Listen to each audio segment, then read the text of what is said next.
CIA Director John Brennan spoke Thursday on Capitol Hill about the continued expansion of ISIS. Here's some of what he said. Unfortunately, despite all our progress against ISIL on the battlefield and in the financial realm, our efforts have not reduced the group's terrorism capability and global reach. The resources needed for terrorism are very modest, and the group would have to suffer even heavier losses on territory, manpower, and money for its terrorist capacity to decline significantly. So, Jeff, what do you make of those remarks from CIA Director Brennan?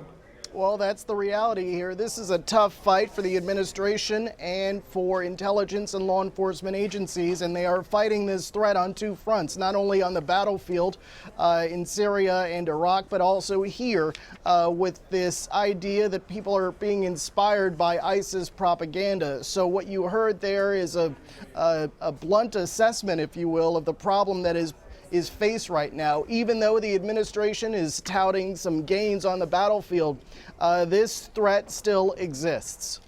Jeff, Director Brennan also said he hasn't been able to, quote, uncover any link, end quote, between Orlando shooter Omar Mateen and the Islamic State, despite Mateen's stated allegiance to ISIS. What do you think that word link specifically means in that context? Well, what they've been looking for from the beginning is direct contact between ISIS operatives overseas and Mateen.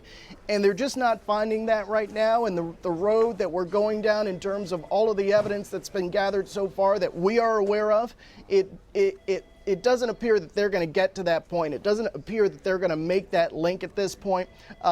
This appears, at the very least right now, to be a case where he was inspired. We know that in May he was searching online for information about the San Bernardino terrorist incident. We know that in June he was looking at speeches from the ISIS leader, Abu Bakr al-Baghdadi. So there is evidence from his online activity that he was inspired rather than directed from someone overseas to carry out an attack. Now, keep in mind what happened in Paris, what happened in Belgium. Those were ISIS operatives who were directed. So that's the difference here. Inspiration, direction. All right. Jeff Pegues in Washington. Jeff, thank you.